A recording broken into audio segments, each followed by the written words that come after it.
आज की online class में कक्षा 10 गणित का अध्याय 3 का दो चर वाले रैखिक समीकरण में इसमें आप पढ़ेंगे कि दो चर वाले रैखिक समीकरण जो इसके पहले अध्याय में आप लोगों को यह बताया गया है कि एक चर के या द्विघात या त्रिघात इस तरह एक चर पद वाले या दो पद वाले ये सारी चीजें बताई गई हैं। आप पीछे कक्षाओं में भी पढ़े हैं।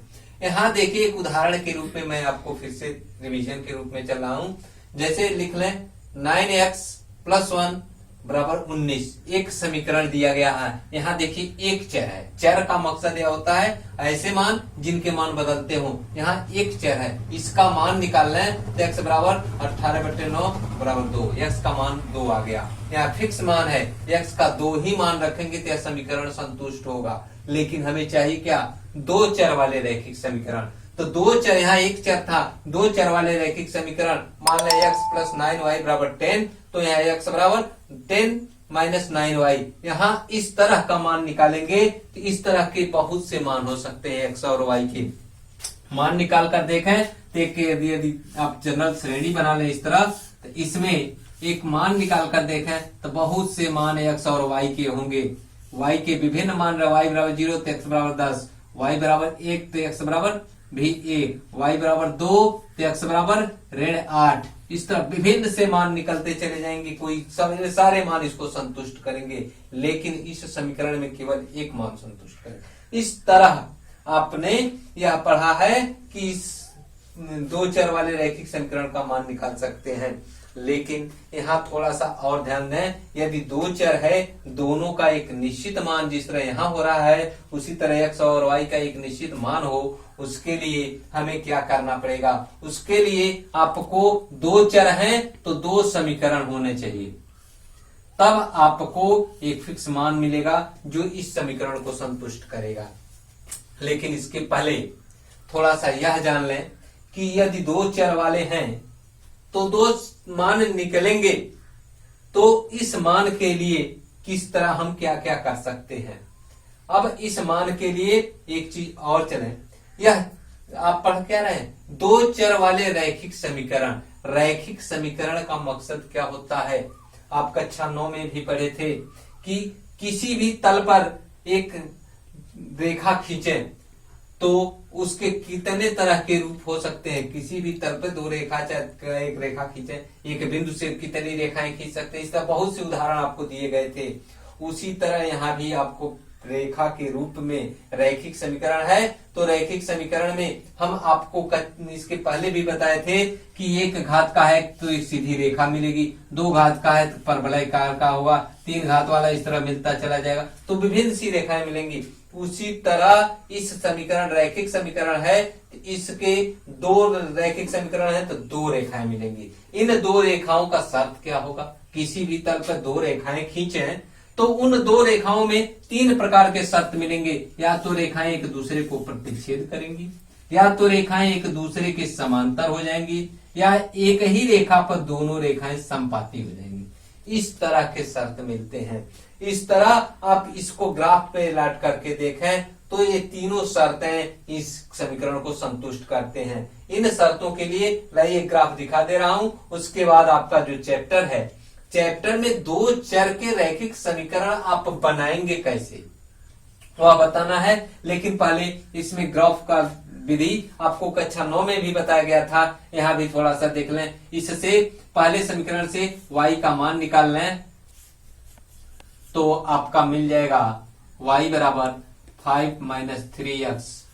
इसका एक इस तरह चार्ट बनाकर देखें, कम से कम 2-3 मान ले लेते हैं x और y के। तो आपका x बराबर 0 तो y बराबर 5, x बराबर 1 तो y बराबर 2, x बराबर 2 तो y बराबर 1। इसी तरह दूसरे समीकरण के लिए, समीकरण 2 के लिए क्या हो जाएगा? y बराबर 3 - x। इसका भी इस तरह मान निकाल लें और देखें क्या क्या आ जाते हैं। x बराबर 0 तो y बराबर 3, x बराबर 1 तो y बराबर 2, x बराबर 2 तो y बराबर 1।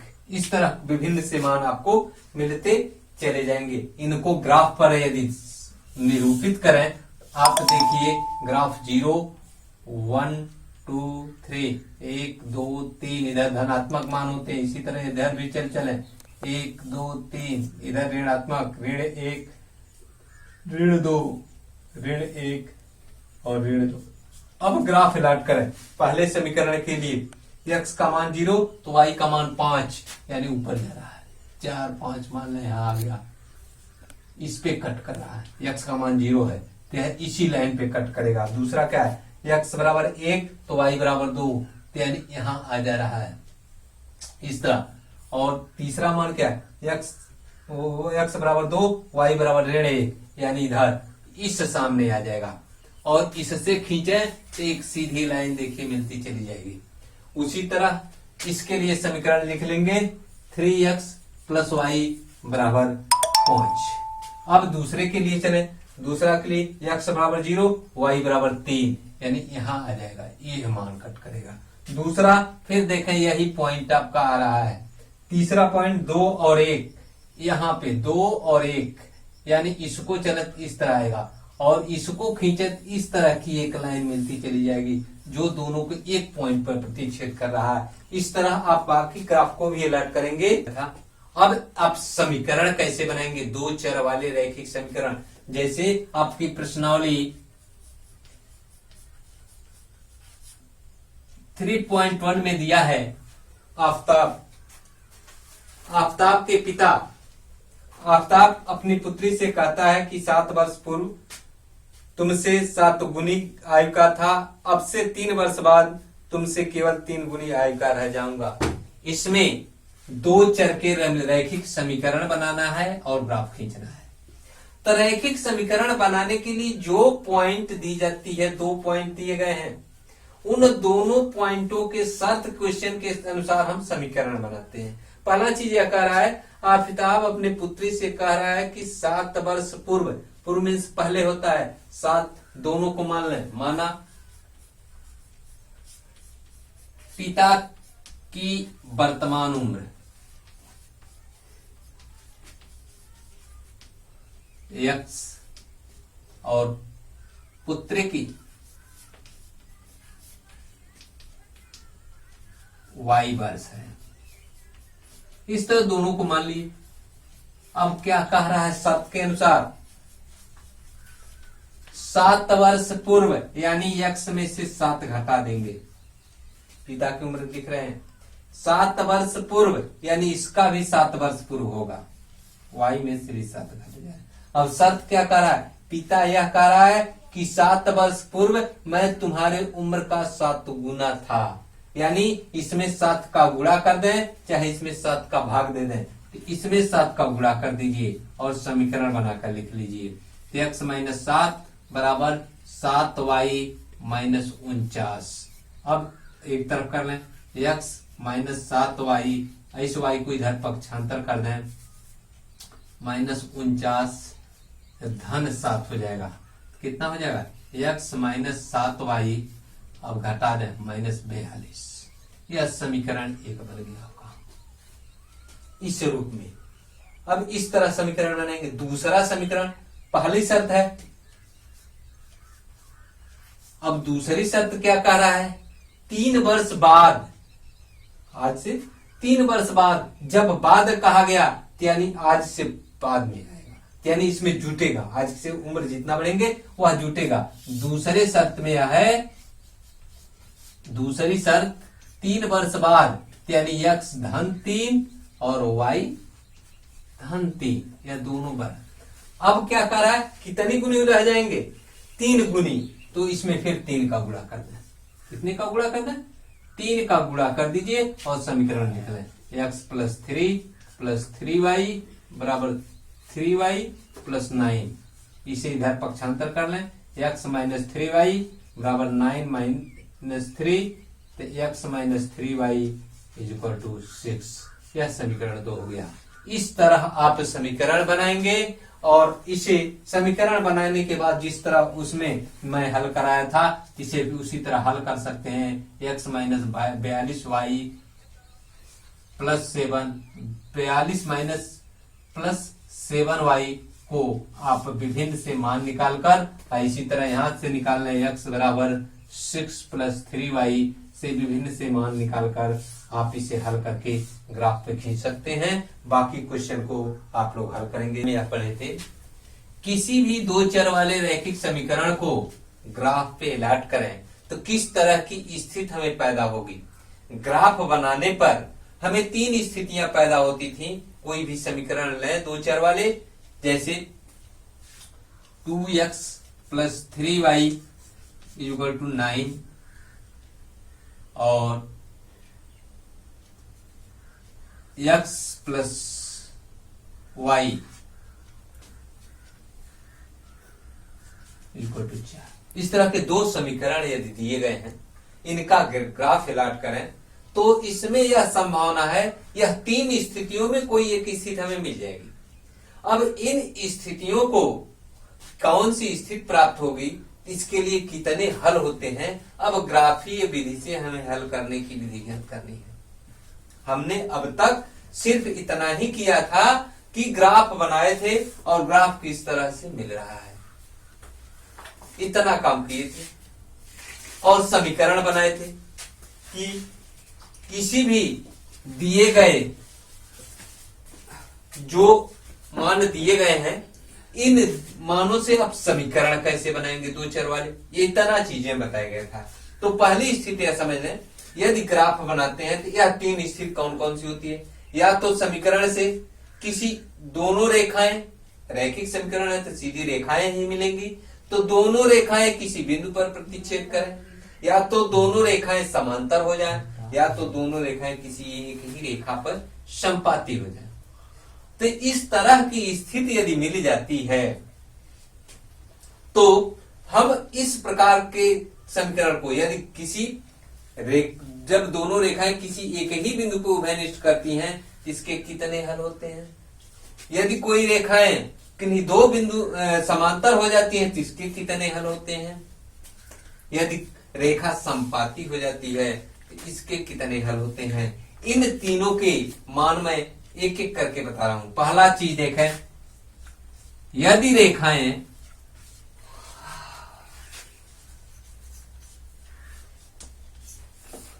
एक बिंदु पर किसी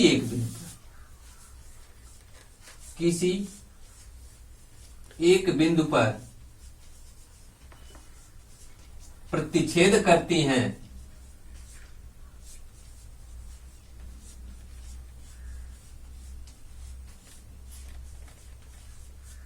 तो उनके अद्वितीय हल होते हैं।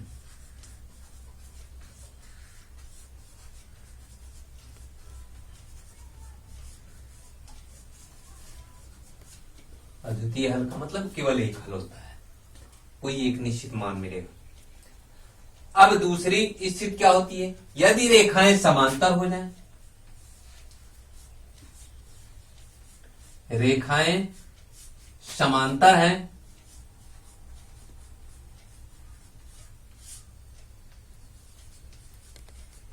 तो उनके कोई हल नहीं होते हैं।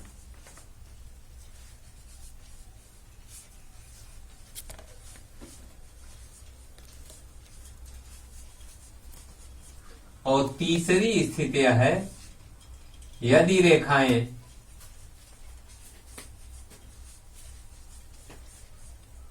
संपाती हो जाएं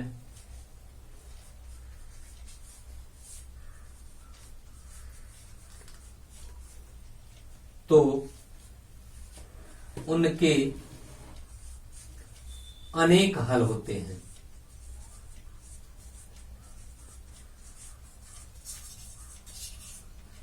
इस तरह तीन स्थिति हमें मिल गई कि रेखाएं संपाती हो जाएं तो क्या कहेंगे, रेखाएं समांतर हो जाएं तो क्या कहेंगे, कौन सा हल होगा।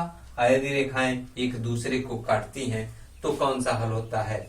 इसमें इसके बाद यदि समीकरण इस तरह दिया गया है, ये तीनों चीजें मिल गई, आपने ग्राफ खींचा तो इस तरह की स्थिति पैदा हुई, तो आपने कहा किस तरह के हल हैं। यदि इस तरह नहीं कर रहे हैं तो एक स्थिति और होती है, इनके गुणांकों का तुलना कर दें तो भी हम समीकरण प्राप्त कर सकते हैं। गुणांकों की तुलना में यह होता है कि यदि समीकरण जो दिए गए हैं, देखिए इसमें गुणांक क्या होता है, दो समीकरण दे दिए गए, a1x plus b1y plus c1 equal to 0, a2x plus b2y plus c2 equal to 0। इस तरह के दो समीकरण आपको दिए गए हैं। इन दोनों समीकरणों को हम कैसे और किस तरह इन गुणांकों से तुलना करेंगे कि यह मान आप ज्ञात कर लें। ज्ञात करने के लिए फिर बता रहे हैं आगे। हाँ हेलो बच्चों, अब देखें, मान लीजिए इनके गुणांकों की तुलना करने के लिए कैसे करें। गुणांकों के लिए दो समीकरण, a1x b1y plus c1 equal to 0, a2x plus b2y plus c2 equal to 0। इस तरह दो बीजगणितीय समीकरण दिए रहे तो इनके गुणांकों में क्या संबंध रहे तो हम कौन सा हल कहेंगे। तो गुणांकों के संबंध के लिए तीन चीजें इसमें भी याद रखें। जिस तरह उसमें था कि रेखाएं प्रतिच्छेद करती हैं, रेखाएं समांतर होती हैं, रेखाएं समपाती होती हैं, तो कौन से हल होते हैं, उसी तरह तीन बातें यहाँ भी है। a1 अपान a2 पहले का गुणांक बटे दूसरे का गुणांक, b1 अपान b2 दूसरे चर का गुणांक बटे इस दूसरे समीकरण के। ये इस तरह यदि ये दोनों बराबर नहीं है, a1 अपान a2 b1 अपान b2 यदि बराबर नहीं है तो केवल एक हल, अद्वितीय हल होगा, या रेखाएं एक दूसरे को प्रतिच्छेद करेंगी। दूसरी स्थिति आती है a1 अपान a2 b1 अपान b2 c1 अपान c2 तीनों आपस में बराबर हो जाए। मान रखें और चाहे काटने पर या मान रखने पर ही बराबर आ जाए, तीनों बराबर आते हैं तो उसके अनेक हल होते हैं और वे रेखाएं एक ही पर संपाती हो जाती है, एक ही रेखा पर दोनों रेखाएं जाती रहती है। तीसरी स्थिति होती है a1 अपान a2 b1 अपान b2 ये दोनों चीजें तो बराबर होंगी दूसरे के तरह, लेकिन तीसरी स्थिति c1 अपान c2 बराबर नहीं है। यदि यह बराबर नहीं है तो समीकरण का कोई हल नहीं होगा, समीकरण का हल ही नहीं होता है और यह समांतर नहीं, यह रेखाएं समांतर हो जाती हैं। क्या हो जाती हैं, समांतर होती हैं, एक दूसरे के समान लाइन पे चलती चली जाती है। आइए इन गुणांकों की तुलना इस समीकरणों के द्वारा भी कर लें। जैसे आपको समीकरण दिया गया है x माइनस 2y बराबर 0 एक समीकरण, और दूसरा दिया गया है 3x plus 4y minus 20 equal to 0। अब इसमें देखिए c का पार्ट नहीं है तो c का पार्ट 0 मान लेंगे, c का पार्ट क्या मान लेंगे, 0 मान लेंगे। और पहला स्थिति है, देखें a1 अपान a2 यानी a1 का गुणांक, इसकी गुणांक कोई अंक नहीं तो क्या है, 1 का गुणा है, 1/3। दूसरा क्या है, ऋण 2/4 और तीसरा यानी 0/20। अब इसमें अनुपात देख लें तो a1/a2 not equal to b1/b2 है। कैसे कि देखिए 1/3 इसे काट दे 1/2 हो जाएगा, तो ऋण 1/2 के बराबर नहीं है, कि बराबर होगा, नहीं होगा। तो जब इस तरह की स्थिति आएगी तो कौन सा हल होगा, केवल एक हल होगा, एक हल। अब दूसरी स्थिति क्या है, इसी तरह दूसरे समीकरण में चलें तो दूसरे समीकरण में होता है 2x plus 3y minus 9 4x plus 6y minus 18 बराबर 0। यहां भी निकालना है तो 2/4 को क्या लिख सकते हैं, 1/2। 3/6 को क्या लिख सकते हैं, ये भी 1/2 हो गया। देखिए ऋण 9 बटे ऋण 18, ऋण 9 बटे ऋण 18, या अभी ऋण से ऋण कट गया, काट देते 1/2, तीनों बराबर हो गए। a1 अपान a2 b1 अपान b2 c1 अपान c2 यह तीनों बराबर हो गए तो समीकरण के क्या हो जाएंगे, अनेक हल। अब तीसरी स्थिति में इसमें चलें। तीसरी स्थिति का यह होता है कि x, देखिए x का कोई गुणांक नहीं यानी 1 है, 1/2। दूसरे में क्या 2/4 आएगा, 2/4 लिखे तो क्या हो जाएगा, ए भी 1/2, यानी A1/A2 B1/B2 बराबर हो गए। तीसरे में देखें ऋण 4 बट्टे ऋण 12, यानी ऋण से ऋण कट गया, 1/3 आ गया, यानी A1/A2 is equal to B1/B2 is equal to not equal to C1/C2। या C1/C2 बराबर नहीं है, तब कहेंगे इसके कोई हल नहीं है, या हल ही नहीं हो सकता, कोई हल नहीं। इस तरह गुणांकों की तुलना करके समीकरण को देखकर आप बता सकते हैं कि कौन से समीकरण के कौन हल होते हैं। अब आप समीकरणों को हल करने के लिए प्रश्नावली पे चलेंगे। तो प्रश्नावली में सबसे पहले दिया है आपको एक समीकरण बनाने के लिए समीकरण कैसे बनाएंगे और उसको हल कैसे करेंगे। तो प्रश्नावली अब आपको अपने क्वेश्चन को हल करेंगे और गुणांकों की तुलना की बात बताया था। तो सबसे पहले आपको ग्राफी विधि से कहते हैं ग्राफ हल करने के लिए, ग्राफ खींचने के लिए। तो क्वेश्चन नंबर 4 में आपको दिया है ग्राफी विधि से हल कीजिए, x + y = 5 और x - y = 8 दो समीकरण दिए गए हैं। दोनों समीकरणों से x y के विभिन्न मान ज्ञात करके हम ग्राफ खींचेंगे। तो पहले समीकरण के लिए मान ज्ञात करें। तो पहले समीकरण के लिए x बराबर 5 - y करके हम मान ज्ञात करेंगे। तो y बराबर 0 तो x 5, y बराबर 1 तो x 4, y बराबर 2 तो x 3, y बराबर 1 6। उसी तरह दूसरे समीकरण के लिए x बराबर 8 धन y कर लेंगे। ये y बराबर 0 तो x बराबर 8, y बराबर 1 तो 9, y बराबर 2 तो 10 और y बराबर 1 तो 7। अब इन सभी मानों को ग्राफ पे अलाट करें। ग्राफ अलाट करने के लिए आप ग्राफ पेपर पर हमेशा इस तरह की लाइनिंग करके ग्राफ पेपर अलाट करते हैं और नंबरिंग कर लेते हैं। 0 से दाएं बगल धनात्मक, 0 के बाएं बगल ऋणात्मक, ऊपर धनात्मक नीचे ऋणात्मक YH के होते हैं। अब हम मान लिखें। अब इस तरह ग्राफ खींचेंगे तो पहले समीकरण के लिए देखिए 0 तो 5, 1 4, 2 3 और ऋण 1 पे 6, इस तरह मान खींचेंगे तो यह एक सीधी लाइन देखिए आ रहा है और इसके लिए समीकरण मैंने लिख दिया है x + y = 5, यह समीकरण है।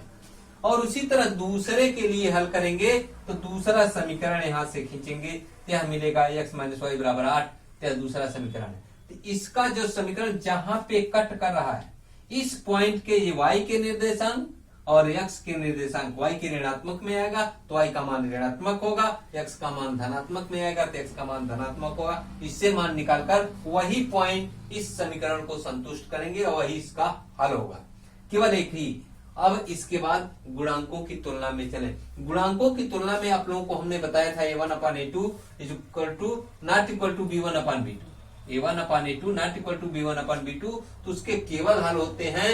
और दूसरा बताया था A1/A2 B1/B2 C1/C2, इसके अनेक हल होते हैं। इन दोनों समीकरणों के लिए जब इस तरह का मिल जाए तो ये दोनों समीकरण संगत हल कहलाते हैं। और जब इस तरह A1/A2 B1/B2 ≠ C1/C2 मिल जाए तो इसे असंगत कहते हैं। तो आपसे क्वेश्चन नंबर 3 में पूछा गया है कि कौन संगत है कौन असंगत है। तो समीकरण लिखने के बाद आप उनके गुणांकों का मान लिखेंगे, A1 A2 B1 B2 C1 C2। गुणांकों का जब मान लिख लेंगे तो आप उनकी तुलना करें, A1/A2 B1/B2 C1/C2, दोनों जब तुलना करेंगे तो 3/2 ≠ 2/3, यह मान आ जाएगा। इस तरह आप यह हल करेंगे कि यह समीकरण कैसा हो गया, संगत हो गया। तो संगत जब हो गया तो यह मान केवल एक हल होगा। और इस तरह आप जो भी समीकरण हल करेंगे उसमें गुणांकों की तुलना करेंगे। जब इस तरह समीकरण के संगत हल है और यह शर्त मिलेगा तो लिखेंगे समीकरण के असंगत हल है। इस तरह बाकी क्वेश्चनों को आप हल करेंगे और उनके गुणांकों की तुलना करके मान निकालेंगे।